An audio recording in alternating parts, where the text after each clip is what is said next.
Next up, we'll install Eclipse itself. We'll first demonstrate a problem that some people may have installing Eclipse. As you see, we double-clicked on the icon, the installer has come up, and we'll go ahead and move forward with installing the Eclipse IDE for Java developers. Note that it's trying to put this in C program files java-mars. We'll go ahead and click install and see what happens. As you can see, the installer moves happily along. Looks like things are progressing well until right here at the end. Here we get a cryptic message that says the installation failed with an error. What does that mean? Generally speaking, this means that you didn't run it as administrator. If you're using a default install of Windows 10 like we're doing here, you have user account control enabled by default, which means the system is not going to allow you as the user to change things in your program files folder without first elevating the command to an administrator level of app. We'll run it again, this time selecting Run as Administrator from the context menu, and we right click on it. Again, you'll see that it wants to install the application in C program files java-mars. This time it will complete without an error. We'll speed things up again and get to the end quickly so we can move on and show you how to configure the Android SDK in Eclipse.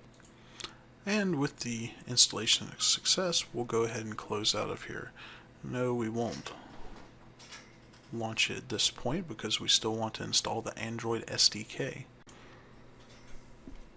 Following the prompts, we'll continue installing the SDK. We will decide to install this just for me rather than for everyone on this computer, and you'll see why in a moment. I personally prefer to put the SDK for Android in the same folder as my Eclipse installation. You may remember from earlier that I installed Eclipse under C program files java-mars. I'll go ahead and put the Android SDK under this parent folder for Eclipse as well.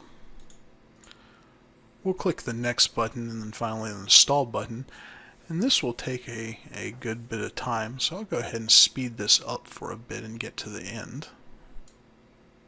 When the installation is complete, we'll click next and finally finish.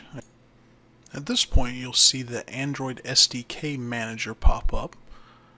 We'll go ahead and bring that to the front as it goes through and decides which tools we need to download and install to actually do anything with Android. We'll take the defaults here and let it go through and download everything that's necessary to install these tools. Again, this will take some time, so I'll speed it up and we'll get to the end and move on to installing the Adt Plugin for Eclipse. At this point, we can go ahead and close everything out. We've got everything installed that we need, and we'll be working on in the Eclipse development environment from here on. Again, I'm going to demonstrate a problem that you run into if you don't run Eclipse as administrator. In this case, we're installing the Adt plugin, so we're going to go ahead and start up Eclipse, take the default workspace, and go to the Help menu, Install New Software, and then type in the URL for the Google Android Adt plugin. This URL can be found in the description of the video below. We'll go ahead and type that in here and hit enter. From here, we'll select the developer tools that we want. We'll just go ahead and select everything, click next, next again. We'll accept the license agreement and finish, and the process will take a minute or so to finish, and we'll have the Adt plugin installed.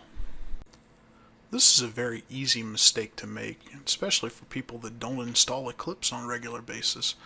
I personally have used Eclipse for going on 8 years now, but it's not something that I find myself doing so regularly that I remember, hey, when I set this up, I need to make sure it's running as administrator. So this is a good reminder to anybody that's setting Eclipse up for the first time on their machine, why you're going to have trouble if it's not running as administrator. When I restarted Eclipse, it should have prompted me to configure the Android SDK, or at very minimum give me a welcome screen for the Android SDK. In this case, I didn't see the welcome screen, and I don't see the options that I would typically see under the various menus. Realizing that my problem is that the Eclipse does not run as administrator, I go to my desktop icon, go to Properties, Compatibility, and check the button that says Run as Administrator. Now whenever I run it, I'm prompted by user account control to see if I really want to run the application, which I do. Eclipse opens up again, and again I'll take the default workspace option that comes up.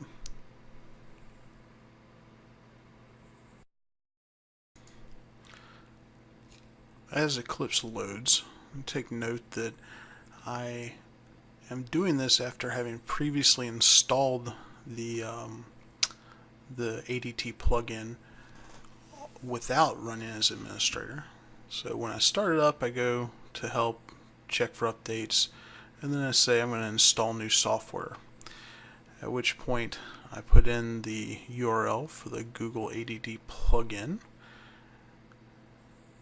And I'm somewhat confused when it comes up and tells me that there are no items to install. And I see the checkbox here at the right says hide items that are already installed. So I see that they're already installed. I check them again and click next, at which point I'm going to get an error because it can't reinstall these tools since they're already installed. So I'll need to cancel out of here, go into installation details, and then select all of the Android things that I had installed previously and uninstall those. When the uninstall is complete, Eclipse will want to restart once again. Again, as it starts up, I'll take the default workspace that it prompts me for, and we're going to go through and do the process over again to install new software. I'm going to select the Android URL that I previously saved. This time we'll select all developer tools again, and the installation will succeed because we had not previously installed them. When the installation finishes, we'll be prompted once again to restart Eclipse, which we will do in a moment. This time, as Eclipse starts, you see we get a welcome screen, and we also get a Android development toolkit window to complete the configuration, where we allow it to submit usage statistics. Again, we're going to click on the window menu, and we see we have some new options here: Android Sdk Manager, Android Virtual Device Manager, and of course Preferences. We go into Preferences and we see we have an option for Android, and we check to make sure that the SDK location is where we installed the SDK, so everything looks good there. We are ready to use Eclipse for Android development. We hope you've enjoyed this video and are able to set up your own Android development environment using Eclipse. If you found this video helpful, please click the like button below and subscribe for future videos. If you have any questions, comments, or suggestions, please leave them in the comment section below. For a full list of links to the software we installed today, please see the video description.